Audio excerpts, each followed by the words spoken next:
Всем привет, вы на канале Веселый Рыбак, а это War Thunder. Сегодня я хочу поделиться вам своим мнением о танке Т-14. Вот он какой. Так, боевые характеристики его. Два пулемета, один 12,7 калибра, другой 7,62, но это не интересно. Пушка калибра 75 миллиметров. Так, бронирование корпуса 50, лоб, корма 50 и борта почему-то 63. Кстати, он очень хорошо танкует ими. Толщина бронебашни 76 и борта корма 101. Не очень большие показатели. Так, бронепробиваемость на стоковом снаряде, это сплошной снаряд М72. Он составляет на 500 метрах 78 миллиметров пробития. Ну, вы не будете его использовать, так как есть обычный снаряд, который бронебойный снаряд с бронебойным наконечником и баллистическим колпачком, ну, то бишь американский каморник, который будет ваншотить почти что всех с одного выстрела. Ну, там, с КВшками, может, как-нибудь будете бодаться. Вот, он способен... Ну, я думаю, ваншотить любые танки, если пробивает. Хорошо себя показал. Есть еще Т-45. Это для особо более таких бронированных танков. Ну, тоже КВ или там другие какие-то более похожие модификации. Особенно подходит для выцеливания наводчика или механика. Ну, особо на расстоянии он, почему-то плохо пробивает броню. Ну, мне как-то он не нравится, я использую очень редко. Подвижность у него посредственная, 38 километров в час, масса 42 тонны, 500 лошадей, где-то около 12 лошадей на тонну, экипаж из 5 человек. Это, кстати, хорошо помогает жить в бою. С премиум аккаунтов он награда за хороший бой, у вас будет приличная. Вы сможете прокачать ветку исследования до 4 ранга, это то бишь до Т-34. Он спокойно себя выфармливает. За свою сумму, которую вы отдадите, он стоит, если не сбрехать, по-моему, 2 или 3 тысячи монет золотых орлов. В целом, танк себя рекомендует очень хорошо. 300 награда, не очень большой заработок на нем, но я скажу так, есть танки, которые заработок большой, да, там свыше 400, 450, да, вот это, по-моему, максимальный самый, который я видел, но есть танки, которые комфортно играются, и у них 300, будете вывозить серебра намного больше, чем какие-то другие, у которых 450, за счет своей неиграбельности вообще, или требовательности к аккуратной игре. В целом я хочу показать вам бой, который я сделал буквально минут 10 назад. Продолжим просмотр. Так, попал я на карту Моздок. Не очень приятная карта для этого танка. В целом он, не сильно подвижный для таких карт. Есть и побольше. Сейчас я сделаю чуть больше перемотку.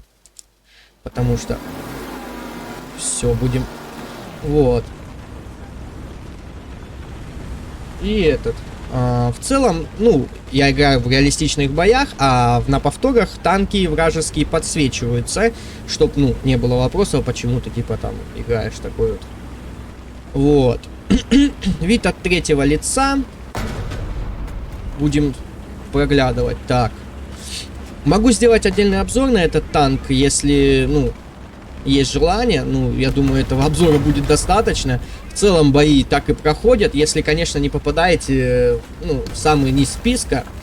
Да и там вы можете найти себе применение, так что отыгрывая от более, я не знаю, даже так, от тыла союзников, прикрывая их огнем, когда вы попадаете вниз списка, танк против 85 миллиметровок советских уже не так играбелен, потому что они проламывают башню уже на раз-два. Хотя и некоторые танки, которые находятся на БРе 4.3, 4.7, тоже могут спокойно, вот, например, Як-10, он проламывает нашу броню в считанные разы. Ему ничего не стоит, чтобы нас сваншотить куда-то в борт.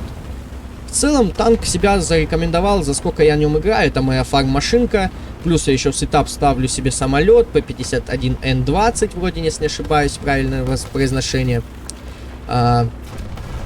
Вроде как называется Мустанг, если не ошибаюсь. Да, я думаю, что я правильно говорю. Так, вот тут будет небольшая перестрелочка.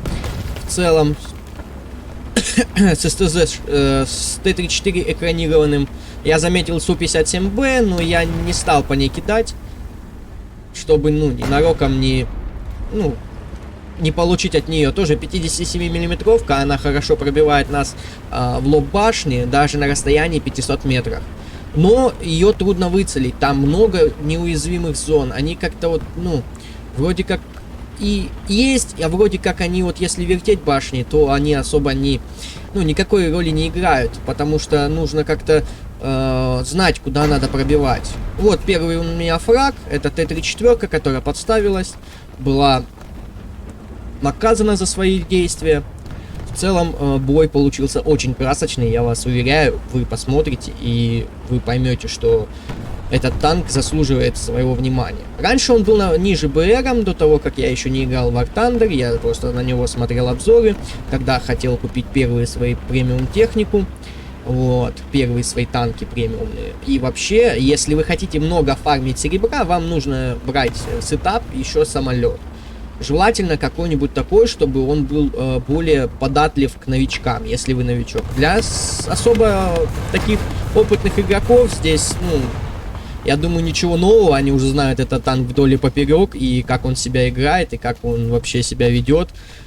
Кстати, если попадают в башню, в частых случаях, только расселяется башня. Не знаю почему, с чем это... 85-й калибр, конечно, ваншотит сразу, я вам так скажу. Советские 85-миллиметровые пушки, они, дамаг им, конечно, урезали, но все же они бьют нас в лоб корпуса, и себя хорошо чувствуют. Тут я проглядел Т-34, это был особо такой вот душещипательный момент. Если бы она меня заметила, она бы, наверное, меня сваншотила. И Як-10, как я говорил, 29К, это пушка на базе грузовичка, который, полуторка, грубо скажем, и у нее очень хороший калибр, и она очень быстро перезаряжается. Если я вот тут заметил, как бы посмотреть, я вот тут заметил этот Як-10, слава богу, он на меня не заагрился, и он просто не видел меня, вот, я его просто с пулеметов разобрал, не стал. Пулемет Браунинг, он очень хорошо себя рекомендует против таких вот целей. Ну и в наличии, конечно, командира. В целом. Вот. Если нету командира, значит все, мы только отстреливаемся со спаренного пулемета, который идет у нас в башне. Он мелкокалиберный, какую-нибудь легкобронированную технику, вроде как газиков или там вот Як-10, хватает разобрать. В целом можно покосить экипаж. Вот, кстати, КВ-2 отлетел. А как можно посмотреть, чтобы за камерой? Вот, отлетел КВ-2 в башню. Тут у нас Т-50. Не знаю, что он хотел. Он, по-моему, просто хотел уехать из этого боя. Ему не понравилось, что так сильно нагибают на ихнюю команду. Вот. Тут у меня перестрелка с КВ-1. Это, по-моему, КВ-1С, если не ошибаюсь. Тут вторым выстрелом я его забираю уже в нижний бронелист. Бомба. Вот видите, да, 50-килограммовая бомба практически, да, вообще ничего не сделала нам. Тут М24 японский перескочил через дорогу, я был уже на перезарядке после КВ. И выехал СМК. И как-то я так попал, что попал в гусеницу. Я просто на реакции хотел вырубить его, но у меня не получилось. Его сняли, я выстрелил уже в труп. Вот. СМК тоже хороший танк, но очень легкобронированный для своего БРа. И пушка у него 45-ка и 76-миллиметровка. Но это сейчас не о нем. Вот, на данном танке, вот, кстати, меня пробило Су-122 фугасом, извиняюсь, кумулятивом. И убило только 3 членов экипажа. В целом, это очень большие повреждения. Вот. Таких повреждений лучше не получать. Потому что сейчас у меня замедлится скорость перезарядки. Отключится пулемет в башне. На башне. Зенитный он называется. Вот. И тут у меня будет борьба с КВ-1 дальше и М24. В целом я очень хорошо отыграл этот бой. Т-70, кстати, это, я не знаю, откуда эта техника, с какого он памятника ее снял. На этом БРе эта техника не появляется. Но как-то я его не пробиваю своими камерными снарядами. Вот. Сейчас отъедет М24 от третьего лица. Я даже не скажу, чтобы прям было как-то сложно его выцелить. Его можно бить куда угодно. Так, я тут с пулемета раздал ЗИСки. ЗИС. Это зенитка советская. Вот, она немного по мне покидала. И поехала по своим делам дальше. Так, ну я заметил, что... Кстати, вот опять я вроде как-то, ну, в прошлый раз попал более лучше, а сейчас прям, ну, вообще очень ущербно попал. Просто куда-то ему в командирскую башенку и ничего не задел вообще. От слова совсем. А так, танк вообще отлетает этот на раз-два. Вот, осталось уже у меня 20 снарядов, из которых 15 подколов и 5 камерников. Это на, получается, 8-й минуте боя я уже сделал 9 фрагов. Я хотел поехать на точку сначала, но мне потом, думаю, не буду уже, куда уже убьют, сяду на самолет и поеду дальше. Я пробил практически на ходу, это за счет стабилизатора у меня получилось БТР-152 раздамажить. Попал я прям точно в рубку водителя и сбил его.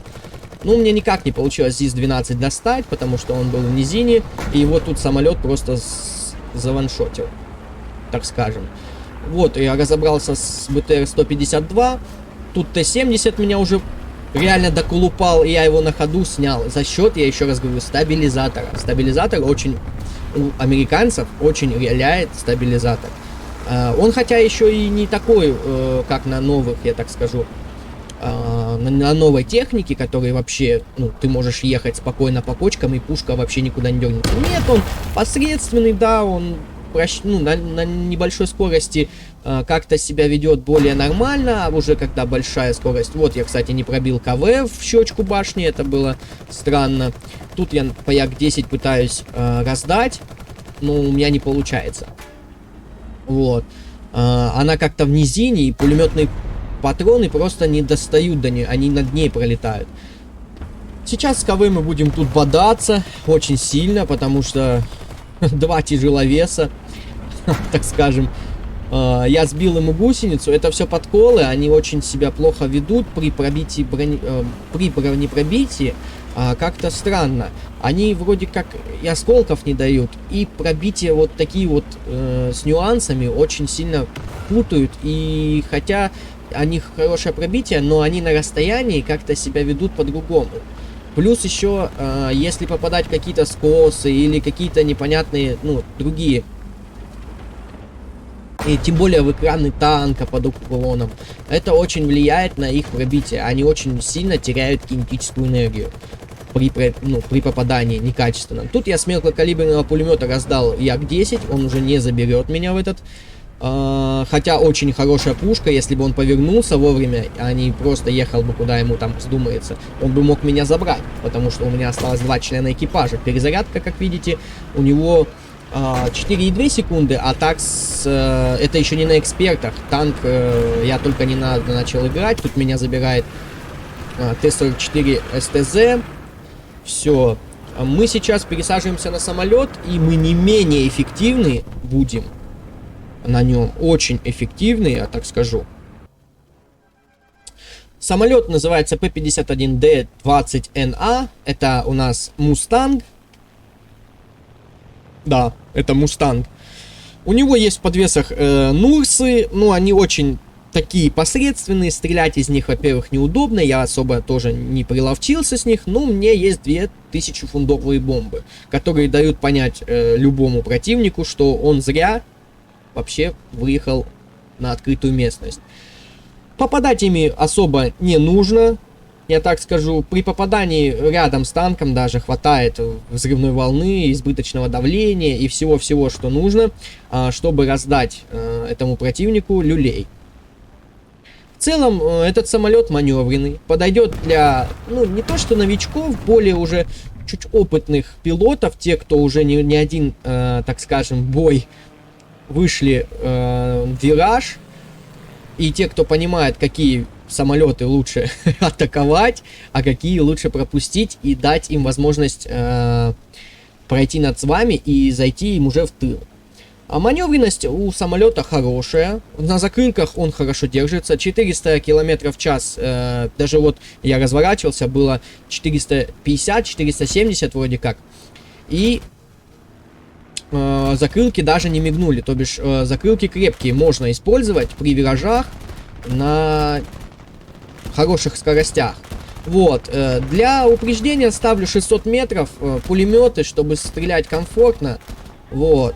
Стреляю тоже, ну, не экономлю боекомплект, у него боекомплект, по-моему, 2 с чем-то тысячи выстрелов, так что не особо такой вот, ну, маленький боекомплект, можно позажимать, но главное не перегревать оружие, не перегревать пулеметы. Вот, я убиваю еще 152-й, тут же у меня есть под... еще один появляется, но я его не видел до этого, вот, я решил зайти на Шермана, Думаю, я покидаю ему в моторное отделение, может быть, что-то сделаю, но нет, вообще ничего не сделал, прошел просто как... ну, вы посмотрите при должном умении, как этот самолет живет и как виражит. Я не суперпилот, я даже, можно сказать, новичок в пилотировании. Ну, так скажем, не то что новичок, но что-то знаю, но не так, чтобы прям... пилотировать максимально. Видел пилотов и получше, которые меня даже на самом мощном топоре, который вообще не летайка, который вообще не может ничего сделать против этого самолета, может перекружить меня и раздать по полной программе. Я так думаю, что... Ну, не всегда такие бои у меня получаются, честно скажу, не буду лукавить, я так-то новичок, просто хотел вам показать, как играется у новичка в руках эта техника. Вот, я БТР-ку раздал ему, и, кстати, не убил наводчика. Я зажал, прям хорошо зажал, у меня еще осталось около 800, наверное, патронов, я думаю, дай зайду. Кстати, самолет по-прежнему хорошо, ну, достойно управляется после повреждения. Кстати, меня оторвало закрылок, и вот еще один оторвало, и пробило фюзеляж. В целом, ну, в принципе, неплохой самолет, можно брать, ну, никаких нареканий я к нему не имею, чуть-чуть потренироваться на нем, да, в пилотировании, и все, и можно выходить в бой, закрылочки в помощь, поставьте закрылки на какие-то определенные, ну, она будет на F, это боевые закрылки режим, а есть еще посадка, есть еще взлет, вот на посадочных он вообще хорошо маневрирует, но у них прочность уже меньше. Если вы вдруг включите 400 километров посадочные закрылки, их просто нахрен оторвет. Вот, я забрал через дерево вот так вот эту БТР-ку, он просто меня не видел, и я решил поехать, полететь на филд, все-таки...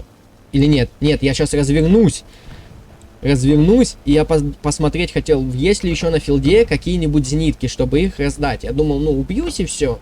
Но нет, зениток так и не появилось, я раздал по КВ. Думаю, да, я еще схожу возьму, например, по бомбе, чтобы скинуть. Ну, тут есть еще один нюанс, он скидывает сразу 2 бомбы. Вот это его минус. Ставлю я наземные цели, она хорошо работает и по технике, и по самолетам. Ну, по урону, конечно, браунинги у нас это супер пулеметы, которые могут дать фору даже некоторым пушкам. Есть такие пушки, которые проигрывают в мощности и в килограмм, и в секундном залпе, в зависимости от того, сколько еще пулеметов стоит на том или ином самолете. Потому что, в частности, некоторые пушки, они просто, ну, реально, не баллистика ненормальная. Ну, о них мы будем говорить позже, уже в других сериях. Кстати, появился Зиска все-таки, но я уже не успею, потому что он был один. Технику просто-напросто перебили всю, даже не закончился бой. Ну, точки возрождения, очки возрождения закончились у противников, и нас досрочно закончился бой. Кстати, вот еще появился еще одна Т-34 40-го года. Ну, я так понял, они уже все тоже закончились. И я уже присел, Я боялся садиться на 400 метрах, потому что я раскритованный был, я думал, меня разобьет об землю, и решил сделать разворот перед филдом. Если вы видите, что вы не заходите, сделайте еще один круг, не спешите. И никогда не жадничайте. Не забили с одного захода, возвращаетесь. Да, там может быть зенитка, может быть что-то. Зайдите с тыльной стороны, обойдите сзади филда. Дайте возможность ему переключиться на другого. Уйдите с его поля зрения. Никогда не заходите. Вот до талого зажимать, это вот у меня всегда были проблемы. Я с этим всегда боролся. И как-то мне всегда вот разбиваюсь еще досадно и не убил еще. Бывают моменты, да, когда зажимаешь со злости, чтобы отомстить этому крысюку, который там засел. И все. И у тебя прям эйфория, ты уже не хочешь ничего делать. Но если вы чувствуете, что ваш самолет уже не выходит из пике, да, или у него плохой выход из пикирования, лучше всего зашли, метров 500 осталось, и сразу же тянете ручку на себя. Рули танкажа это ВАСД, то есть влево, вправо, вверх и вниз. Если вы чувствуете, что вы уже, словили флаттер, лучше всего флаттер это когда ваш самолет превышает скорость, которая допустима для его конструкции. В целом, это, я думаю, написано в ТТХ, их, наверное, мало кто читает, особенно, вот.